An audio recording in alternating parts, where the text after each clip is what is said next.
alami trouble. Kapal yang mengangkut puluhan siswa SMA negeri di Palembang tabrak rumah rakit di pinggiran Sungai Musi. Tepatnya di lorong Demang Jabul Laut, Kelurahan 2 Ulu Laut, Kecamatan Seberang Ulu 1, Palembang. Akibat peristiwa tersebut, rumah rakit yang digunakan sebagai tempat pembuatan speedboat mengalami kerusakan pada bagian depan hingga membuat rumah tersebut miring. Pemilik rumah rakit Syahril mengatakan, saat peristiwa terjadi beberapa saudaranya sedang membuat speedboat. Beruntung ketika kapal mendekat, para penghuni rumah rakit dengan cepat menghindar sehingga tidak ada korban jiwa, hanya mengalami kerusakan. Lebih lanjut, Syahril mengungkapkan kapal tersebut diketahui merupakan kapal Sigentar Alam milik Dinas Perhubungan Kota Palembang yang sedang disewa oleh salah satu SMA negeri di Kota Palembang.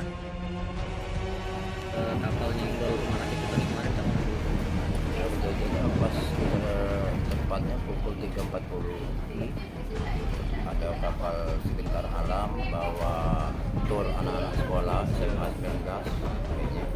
Nah, mereka trouble mesin, ada mungkin ya ada kejadian lain kita tidak tahu. Jelas mereka itu mati mesin terus nabrak rakit. Kejadian begitu cepat, jadi kita udah tahu. Jam berapa? Sekitar Jam berapa? 3.40 lah. Sekitar jam berapa? Jam 15.40. di sini aku yang Yang rusak cukup parah, 80% ya rusak. Jadi bangunan rakit ini kan. Jauh ini sudah dicek sama pihak Dishub, belum ada kelanjutannya.